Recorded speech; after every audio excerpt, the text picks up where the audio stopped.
Welcome to Season 6 of the Florida Institute for Child Welfare podcast. I'm your host, Dr. Lisa Magruder. This season, we will hear from researchers, advocates, and folks with lived experience in child welfare. Through these conversations, we hope to gain insight on how to meaningfully co-create knowledge alongside those we aim to serve here at the Institute: children, families, and workers. Let's get started. Today, we're joined by Melissa Green, Esquire, with the Fort Lauderdale Independence Training and Education, or FLIGHT Center in Broward County. Melissa initially began creating Hope Court in 2018 while working at Legal Aid.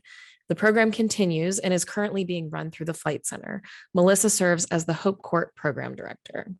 Hi, thanks for having me today. We're also joined by Dr. Angela Yale, Assistant Dean for Academic Affairs and Associate Professor at the Nova Southeastern University College of Education and School of Criminal Justice. Dr. Yale has been working with Melissa and her team to evaluate Hope Court.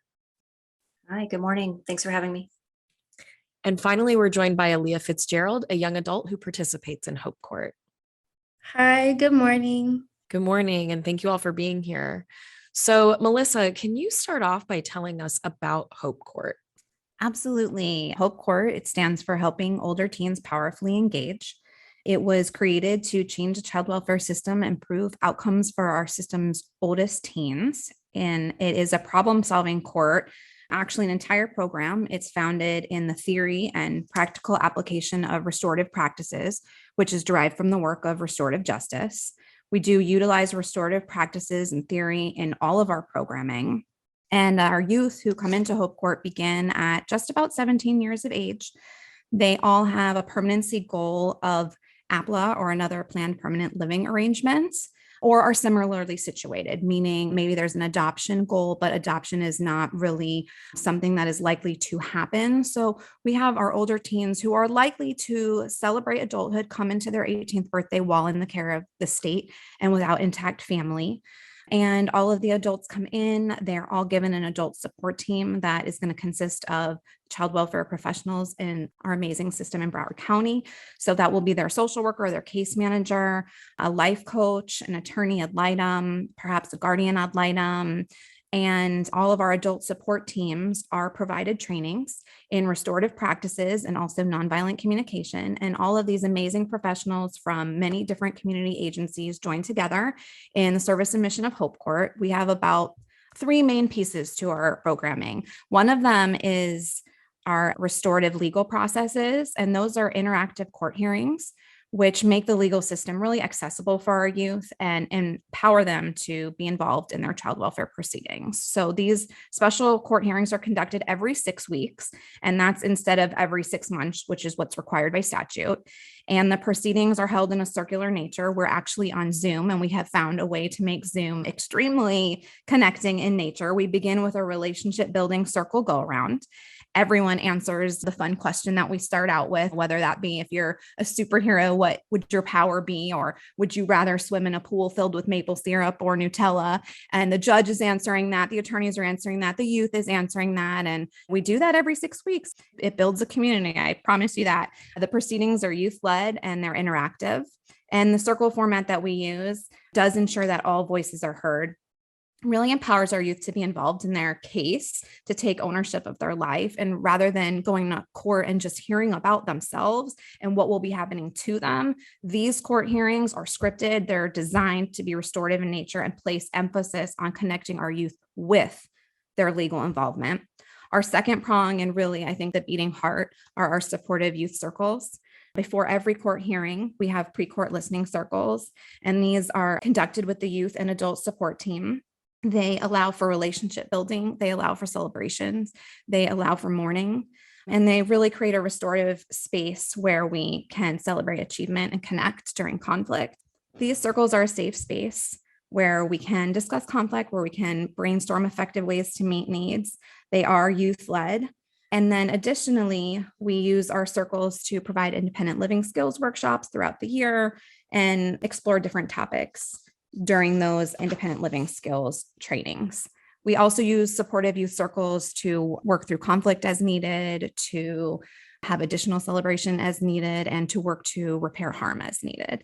And then our third piece is our transitional independent living planning. We have really worked to create a safe and empowering space for our youth to constructively plan their future. In Hope Court, we do state-required transitional independent living planning through an interactive restorative process, which we call My Virtual Vision Board.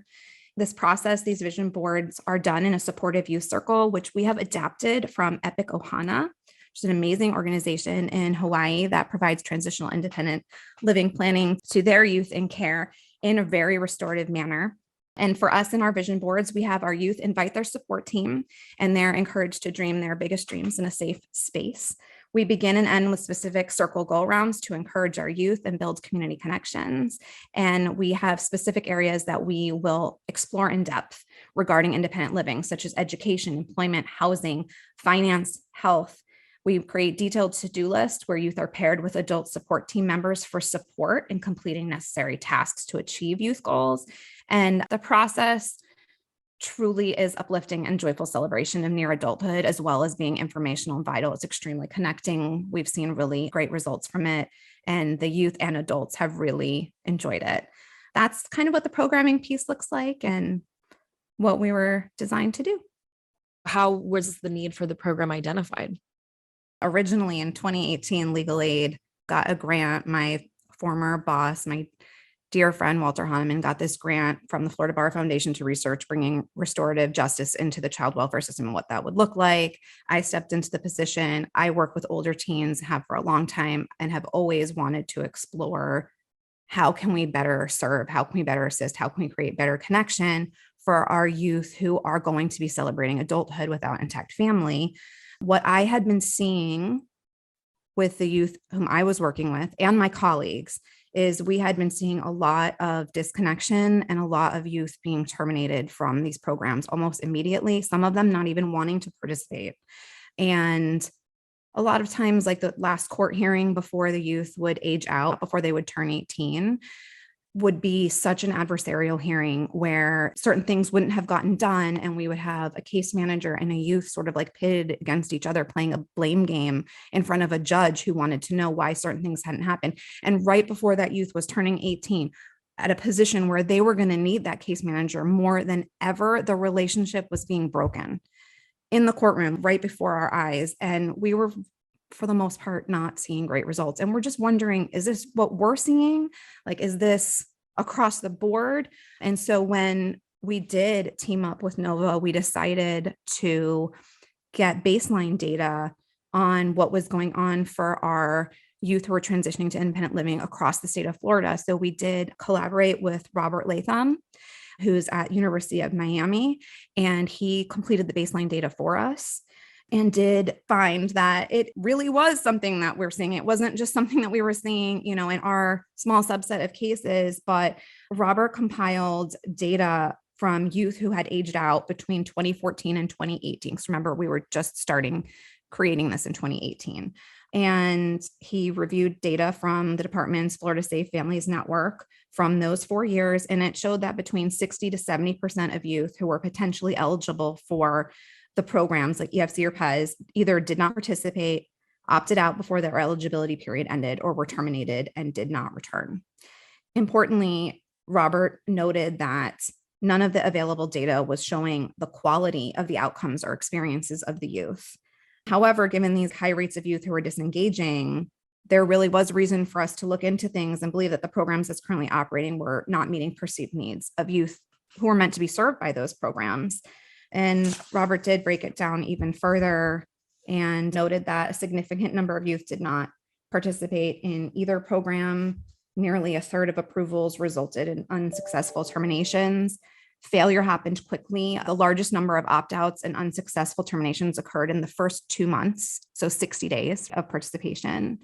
Re-engagement rates were significantly lower for EFC than PEZ. Almost a third of youth opted out of EFC once approved, and very few transitioned from EFC to PEZ. And so that just led us to start thinking like these programs were designed to provide significant financial support, housing, and supportive services. Nevertheless, a large percentage of the youth were not fully taking advantage of the programs as they were offered, and really looking at why is that happening. And I do think one of the benefits of us having a qualitative study, gathering this qualitative information through interviews, is that we have numbers, but we don't have a lot of information on that quality of experience. And I think that plays very strongly into our mission for Hope Court, which is improving connection, compassion, and building community, creating a space where our youth are deeply heard and co-creators in their new life, and working with our youth to empower them to make positive behavioral choices. Our outcome measures were designed to look at the qualitative information that we think we need in order to help improve these programs so that we get more participation. Like, we know we don't have the numbers, but like, we really need the quality of information to know like why, like what is going on with the individual experience. And one of the main things that we wanted to do as a research team was to redefine traditional measures of success and look to measuring success as an improvement in our teens' social and emotional health, increased feelings of hopefulness and connectedness, and perceived levels of support. So we do also have measures of increased youth engagement in legal processes, development of their transitional independent living plan and independent living skills trainings. We have increased participation of our adult support team in transitional independent living processes, and improved relationships with that case manager, that social worker, and all of those like family members, those child welfare professionals involved in their life. And very importantly, increased feelings of hopefulness. And it's just one of the things that's really important to us is saying like, we're working with youth who have experienced unimaginable amounts of trauma and change in their life. And we need to look at other measures of success beyond the ones that we're looking at, which really include how do they feel, really? And when you ask that question, I think it just kind of brings you back to restorative practices, because it's all about connection. It's really all about that. It's about creating that brave, safe space where our youth are heard and where we're doing things with them. So our mission and our outcome measures are tied very closely together, because that's what we are set out to do. And Angela, you've been working with the Hope Court team since the beginning. So how did you get involved in the project? So I was approached to participate in this project. My colleague, Dr. Marcelo Castro, he is the principal investigator on this project. And he said we had the opportunity to work with Legal Aid. At the time, Legal Aid was our partner. Now, of course, the Flight Center we're working with on this project. But he said that they were planning to implement restorative justice practices in dependency court for foster care youth who were aging out, and that we would be the research partner. And I said, of course, I would love to participate. That's exactly the type of project I love to work on. So we convened a research team, myself, Dr. Castro, Dr. James Pan, Dr. Tammy Kushner. And we started meeting with Melissa, I believe it was in 2019 or so, to plan the project. And it's really been a truly wonderful partnership, I would say, ever since. And Aaliyah, how about you? You actually participate in Hope Court. So how did you hear about it, and what made you want to participate? I heard about it when I was about to age out. I was 17, and my lawyer came to me and she was like, there's this, I think, program that they have, and it's called Hope Court. And you would have meetings like every 6 weeks, and you would like talk about everything you're going through. They provide opportunities. You have like workshops you can join, and you can get gift cards. And yeah, and I was like, okay, I'll join. I could use the support.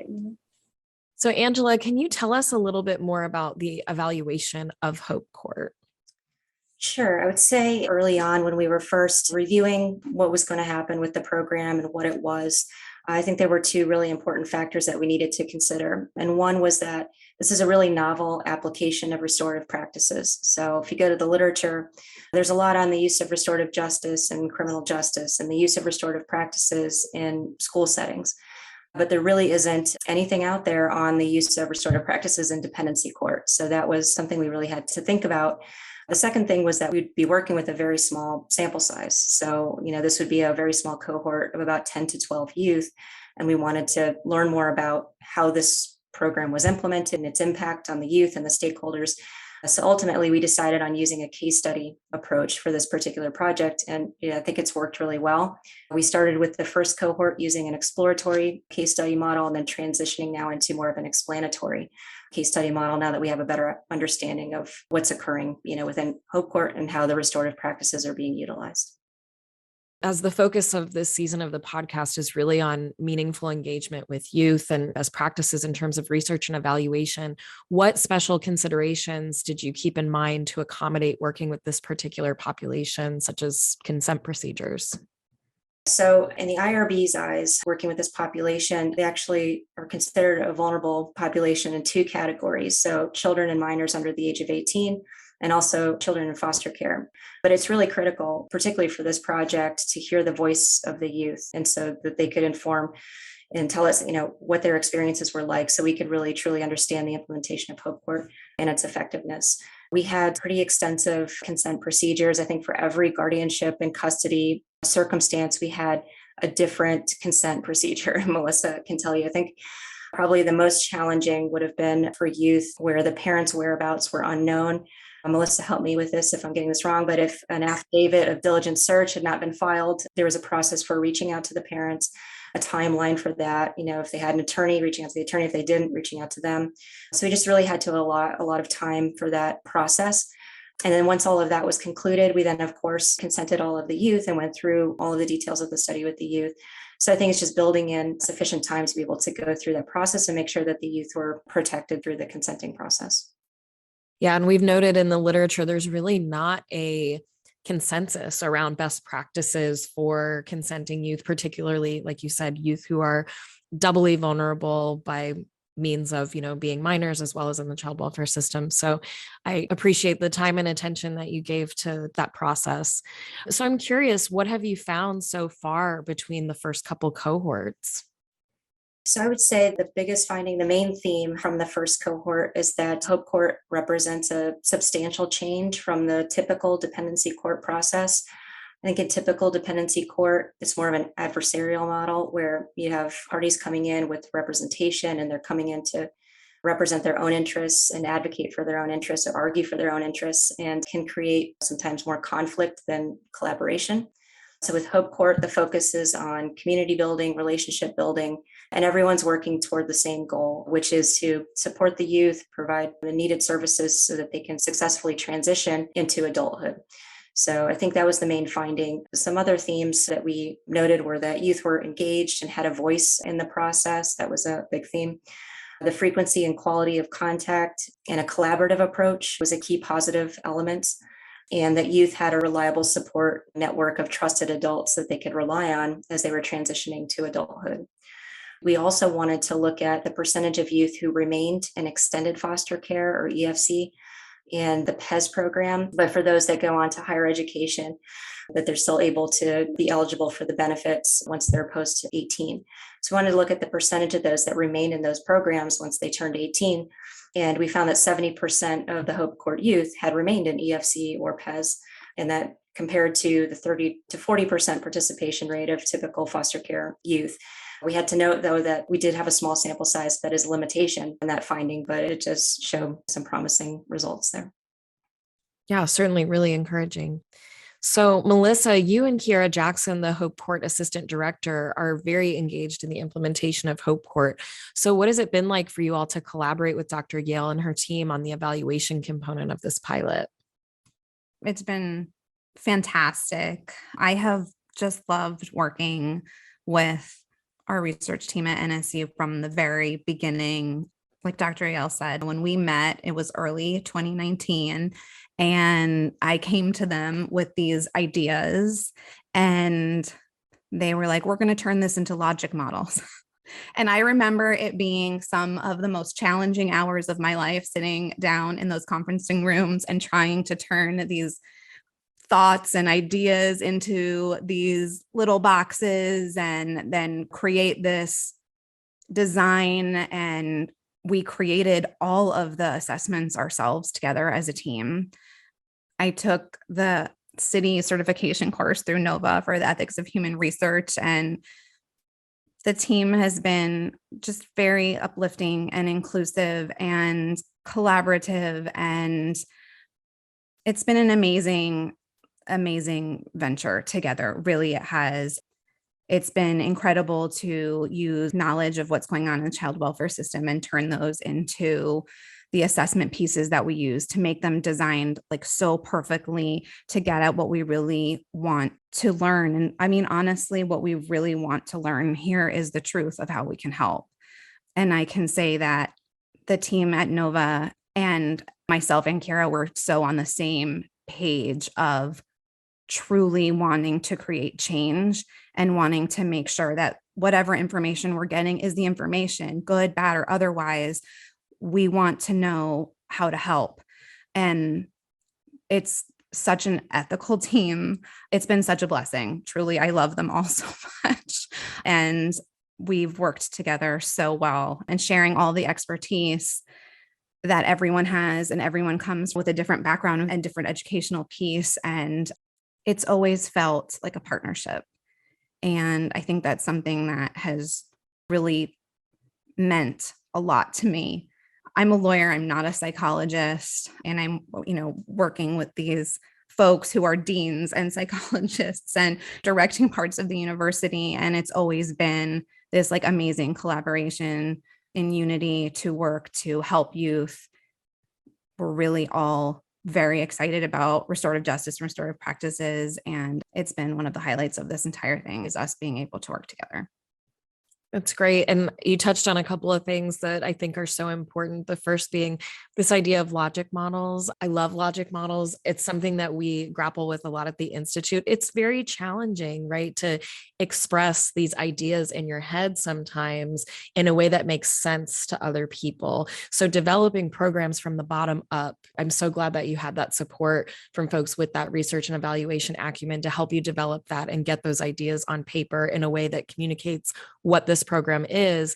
And then for them, I assume Dr. Yale is helpful in evaluating, right? You identify what outcomes that you're particularly looking for. You identify what those activities are. So I appreciate the really thoughtful approach that you all have taken to this. And I also want to say, and we've talked about this with other guests on our podcast, you touched on the importance of what I'm really thinking of as vulnerability with our community partners. Oftentimes researchers and evaluators come into these partnerships, and it can be, I think, a little bit scary for folks who are trying to implement the programs because they're not really sure what folks are going to find, and they're really feeling very strongly about their particular program. And I do think it takes a lot of vulnerability for folks running those programs to say, I want to know everything, the good, the bad, the ugly. What are we doing well? And what could we be doing better on? So I just wanted to say, I appreciate that perspective that you bring to this. Thank you. Oh, I do have one other thought. Something that like works really well with us as the teams is having been working in the field in child welfare for quite a long time before starting to work in Hope Court, it was extremely helpful to have relationships with all of the different community agencies and partners, and then be able to bring that knowledge to the research team, because it is such a collaborative process from youth identification to like those consent procedures. I mean, we literally sat down together, and I'm coming from the legal background and looking at every potential situation our youth are coming from. And we're sitting there, like you said, from the ground up, creating what does every situation of consent look like? What's the process that we're going to go through for every different potential youth and family situation and circumstance, creating the programming, creating the assessments for every piece of programming, going through initial IRB approval, and then amendments for everything after. So it really has been a ground up and great collaboration of bringing together like a lot of different expertise together. And I think the number one thing with all of it has been relationship building and having a lot of respect and value and gratitude for everybody who is touching this really and involved. So I'd like to turn back to Aaliyah. What has it been like for you to share feedback about Hope Court with Melissa and the evaluation team? Honestly, it was pretty easy because there's nothing bad, and I feel like they have helped me so much, and it just like flows out of me. Like if they ask me questions, like I don't really have to think about it. Like, you know how when you write something, you have to like sit there and like really think, like it just flows and everything's really easy. I'm just always happy to share like information, and I hope this project becomes really big one day, because I feel like there are teens who need more help than me who really like deserve it and would benefit from. So it sounds like Having them make things as easy as possible on you to provide that feedback is something that other folks might consider when they're trying to work with youth and get feedback on their programming. I think that makes a lot of sense. So did you ever have any concerns about what you were sharing or how your information might be used? Honestly, no. What sticks out to you most about your experience with your participation in Hope Court? How has the experience been like for you? I think it's been a good experience. For me, I can say I'm a very closed off person and I don't feel safe with people like easily. Like vulnerability is just not in my character right now. And I feel like they have made it easier for me to open up and feel safe because like every time we have the 6 week circles are like right before court and they ask me how I'm doing and you could just see that they really care because there's a lot of people in this profession that don't care. And you can tell, like even if they don't say it, you can read it. So they always make me feel so welcome and like the support is just so overwhelming and I've never really had support like this before in my life. I think it's great. Yeah, I can say I have a relationship with like almost everybody that I talk to in Hope Court. That's amazing.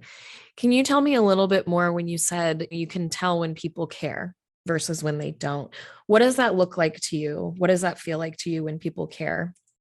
So, for example, when she said they open up with the questions, it really does like everybody gets to laughing and like people are smiling and then when I would talk to certain people in the past, there was never really an are you okay? How are you doing? They just always ask me, especially like Melissa, she's always like, are you okay? Like, do you need anything? And I don't think I've really had that in the past from the people on my team. And usually like I think people that are like higher up in the system and work higher up, they just don't really care. And yeah, I think it's just like their energy and like phone calls could be very short and there's no connection. Yeah. So, really taking the time to invest, it sounds like in getting to know you as a person. And like you said, even just kind of laughing together and having these prompts that make us realize, oh, we're all human and we all have different preferences about what kind of swimming pool we want to swim in or something like that. That's great. So, Melissa and Angela, based on what you're learning from these pilot cohorts, what is next for Hope Court? From a programming piece, we would love to see ultimately Hope Court be able to serve more youth. We would love to be able to share this program with the state of Florida and with other states. We've had inquiries from judicial officers within the state, outside of the state, who are interested in the program. Challenge is always funding with programs. But when we just are looking at this with the lens of the heart, what we want to do is to serve the most amount of youth. And one of the really interesting things I think that we learned through the research too is that we're really serving the adults too in creating this connected space, in using nonviolent communication in the way we speak and in coming together. Everyone has felt a lot less alone. I can say that as somebody who has been a frontline worker in the child welfare system for a long time, directly as a youth attorney, is that a lot of times there's very big traumas and very big conflicts and very big problems that we can't necessarily solve. And it feels incredibly overwhelming. And there is something to coming together in this collaborative spirit where we're really listening and providing space to be heard, to just provide space to mourn and let everybody have a chance to speak and be heard without judgment. And also know a little bit about everyone's feelings and needs and where they're coming from, because it's a lot more humanizing. Additionally, to know what everybody else is doing, what every other child welfare professional is doing, and how we can do it together. It shares a lot of space. We can lean on each other. We can show up in a different way for each other and for our youth. And so it's ended up, I think, creating a really safe space for the adults as well, where they also feel seen and heard and experience some gratitude and know that they're valued. We would really like to expand this for the good of our youth, for the good of our child welfare professionals, to help with retention, to just really meet a lot of needs that exist for our youth and our child welfare professionals that I truly believe can be met if we embody restorative practices and nonviolent communication in our child welfare system. How about you, Angela? Yeah, I think just from the research perspective, I mean, we would love to continue to learn more about this model and the positive impacts that it has on both the youth and all of the stakeholders participating, as Melissa mentioned. I think as far as next steps is Dr. Pan presented at the American Evaluation Association on cohort 1 recently, and I think it's publishing on that first cohort, sort of getting the word out there, disseminating the findings so that other researchers might look at this and want to pick it up, and other areas might want to implement similar programs or aspects of the program. So I think that's probably the next step, and just continuing to learn more about the program and then also sharing what we've learned so far with the community. And Melissa, you've talked a little bit about nonviolent communication. I'm wondering if you can give us a broad overview of what that is and why it's so important to the particular processes in Hope Court. Sure. So we train our teams overall in restorative practices. The training materials we use are from the International Institute for Restorative Practices. Kara and myself were both trained there. And through that, we learn about a lot of the foundational theories that we use in Hope Court. And when we learn about some of those foundational theories, we also start teaching, okay, so now what do these restorative practices look like and how can we be restorative practitioners? So we teach about this continuum of practices that we can use. And it's going to include from as little as just our communication that we're using all the time, to small group conversations, to circles, to actually restorative conferencing, to help with major harms. So for our communication piece, what we really train in is nonviolent communication, which was created by Marshall Rosenberg. And we have been teaching our team all of the pieces. Actually, Dr. Cindy Bigby, who is in Tallahassee, has been teaching our teams. She is my teacher and Kira's teacher as well. And what the tenets really are is providing empathy, and providing empathy through presence, really being present and listening, and taking feelings and needs guesses, and making sure that we don't respond with other conversational responses like relating or giving advice or one-upping, but actually just providing that space for our youth to be heard, for our adults to be heard, reflecting back what we're hearing without observation or judgment, and then really guessing, I'm guessing that felt really frustrating and you are probably really hurt. And then thinking about some needs that might come from a certain situation, like, and I'm guessing you really need some support here and you'd like some fairness and maybe some understanding and some shared reality around that. And so we do teach with a feelings and needs sheet where we use universal feelings and needs, and really come to see that although we may all use different strategies to meet our needs, a lot of our needs are the same. And it does create an increased level of consciousness and understanding, and allows us to have this like brave space where needs for being heard are really met. And I heard Aaliyah saying that it was easier to talk. I have thoughts that some of that comes from having a little bit less judgment in our circles, because they are really designed to be a space for our youth to be heard and to really explore those feelings and needs. And when our youth have had a chance to be heard and there's space for other messaging to come through, to have a connecting request and say, like, would you be willing to hear how that was for me? Or would it be okay with you if I related on this? And so there definitely creates more space for allowing needs to be met of being heard, and then also being heard ourselves. We also design our judicial scripts for our court hearings to create space for interaction and youth-led courtroom proceedings as well. In a traditional dependency hearing, the attorneys ask questions of the witnesses. The case manager may testify based on the questions that the Department of Children and Families attorney asks them. And sometimes we have a youth there and they sit and they hear the entire court hearing. And perhaps at the very end, the judge will say, like, do you have anything you want to add? And sometimes the youth might, and sometimes the thought is like, well, everyone already has like an understanding, I guess, of what they think of me. So nope, I'm good. I guess you got this. Well, the youth kind of sits there and hears everyone talk about them, right? And about their life. And this really flips that on its head, because the judge directs all the questions to the youth. And the youth provides the information. And then we do go in a circular process. So everyone who is there has a chance to share their voice and to share their thoughts, their concerns, their celebrations. It flips things on their head a little bit, because we are now conducting this legal proceeding with our youth instead of like to them. we're really trying to empower our youth to be a part of what is happening. And that is really one of the tenets of restorative practices and what we teach is that we don't want to do things to you and we don't want to do things for you. We want to do things with you and create the most amount of engagement that way. My last question is to you, Aaliyah. So what do you think is the number one thing that folks like Dr. Yale and Melissa and myself should know when they are collaborating with young adults who have lived experience in the system? I can really only speak for myself because we are all different. But for me, I think the biggest thing is consistency. At this point in our life, we don't have a lot of that. We don't have a lot of stability. And for me personally, I don't really have family I can just go to and talk to whenever. And I think that's a lot of people's cases in foster care. So when you guys are consistent and you constantly check up and ask if we're okay and just be there, like just be an ear or shoulder to cry on, I think that is really important. Like I really believe in that strongly.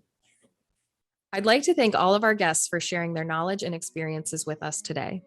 If you're interested in learning more about this episode and our guests, please visit our website at www.ficw.fsu.edu. You can also follow the Institute on Facebook, Instagram, Twitter, and LinkedIn at FSU Child Welfare. Thank you to our executive producer, Mariana Tutwiler, our assistant director of communications, Emily Joyce, and our audio engineer and editor, Izzy Kring. And finally, thanks to all of you for tuning in today. I'm Dr. Lisa Magruder for the Florida Institute for Child Welfare.